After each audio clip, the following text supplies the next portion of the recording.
Bonjour et bienvenue dans ce nouvel épisode du podcast du Labo des Jeux. Aujourd'hui, on se parle de Clumsy Roommate. Analyse, avis, questions d'actualité, c'est le podcast du Labo des Jeux.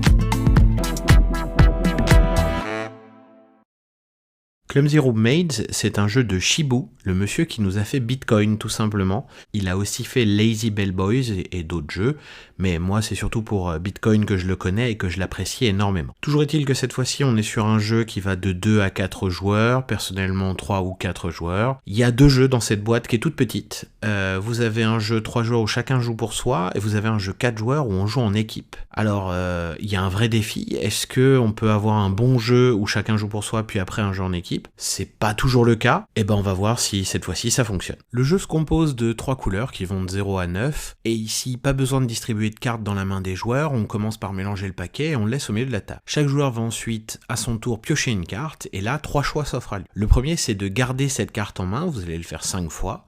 Le deuxième c'est de la donner soit à votre partenaire, soit à votre voisin de gauche, vous le ferez une fois. Et le troisième c'est de placer cette carte en tant que pari. Sur les cartes vous avez également, en plus de leur valeur habituelle, un 0, un 1 ou un 2 suivant leur couleur qui vous permet justement de faire ce fameux pari. Une fois que vous avez 6 cartes en main et 3 cartes en pari, vous êtes prêt à jouer la manche tout simplement. Un dernier petit point sur les paris, quand vous placez une carte à cet endroit-là, vous pouvez la placer soit face cachée, vous donnez l'info à personne, très bien.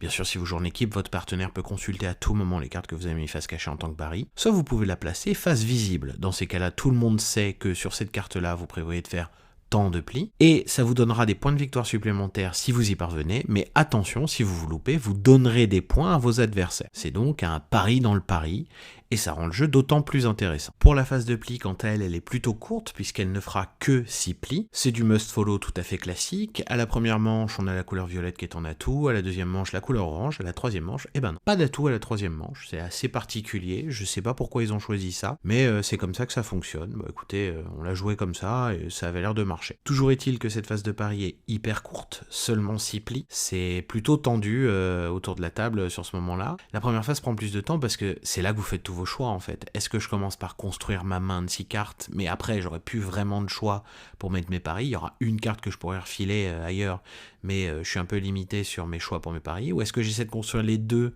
un coup l'un, un coup l'autre, ou alors est-ce que je pose d'abord mon pari et après j'adapte ma main comme je peux, mais bon, j'ai plus de possibilité de mettre 2 cartes en pari, je suis encore une fois de plus limité. Il n'y a pas de stratégie plus gagnante qu'une autre, il faut s'adapter en permanence, et c'est ça qui fait que c'est hyper intéressant. Alors bien sûr, quand vous jouez à 4, on rajoute la dimension du coéquipier, ça devient encore plus intéressant, quand il commence à poser certaines cartes en pari, alors que vous êtes au début de la construction de votre main, vous allez consulter, vous commencez à lui faire les gros yeux du style « calme-toi copain, il va falloir qu'on les fasse, mais n'en mets pas trop », ou alors « vas-y, charge la mule, j'ai une main de déglingo, on peut y aller ». Bref, le pari en équipe rend le jeu encore plus intéressant, même si, j'y reviendrai à la fin bien sûr en conclusion, le jeu reste extrêmement intéressant également à 3 joueurs. Là où on comprend comment fonctionne Clumsy Roommate, c'est quand je vais vous parler du scoring, c'est-à-dire maintenant. Alors attention, accrochez-vous, normalement ça devrait vous rappeler un autre jeu de pli si vous connaissez quelques jeux de pli japonais. Vous avez donc un pari, si vous le réussissez et que vous êtes le seul à le réussir, vous le réussissez avec beaucoup plus de points que si tout le monde réussit son pari. Et là, normalement, si vous me répondez Nokosu Dice, je vous dis exactement. De plus, vous marquerez des points bonus pour toute carte que vous avez posée face visible,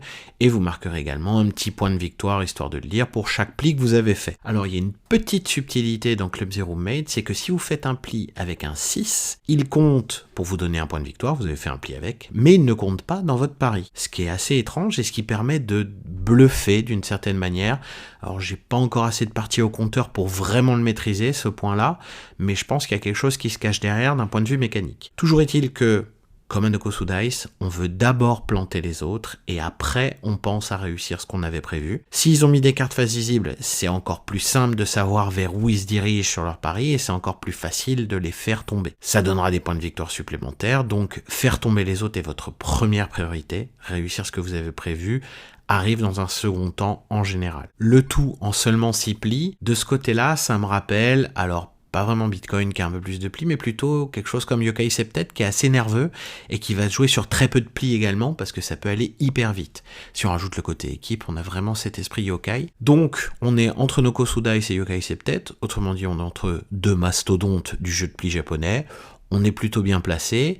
Et si je mets le jeu là, c'est que vous l'avez compris, moi j'aime beaucoup Clumsy Roommates et je trouve vraiment qu'il réussit à reprendre un certain esprit de Nokosudai sur le scoring et un certain esprit de Yokai Septet sur la nervosité des plis et sur la tension qu'il va y avoir dans l'équipe. Il faut très vite savoir ce que l'autre a, ce que l'autre peut faire, et ça c'est assez incroyable. On ne se passe pas de cartes, on s'en passe une seule, mais pourtant, c'est vraiment dans la partie je mets des cartes en tant que pari que vous donnez énormément d'informations à votre partenaire.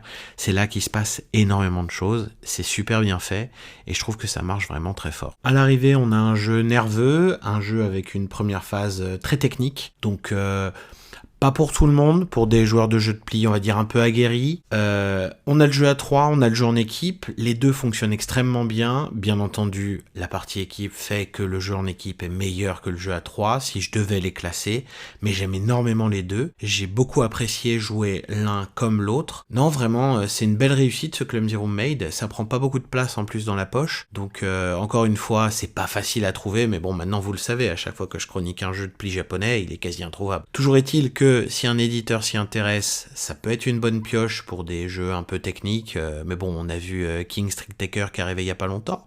On a 7 yokai, puisque je dis toujours yokai Septet, mais on a 7 yokai qui va pas tarder, qui sort, alors pour vous le dire, après-demain, comme ça vous savez quand est-ce que j'enregistre. Je trouve qu'il y a vraiment quelque chose, il y a vraiment un produit fini.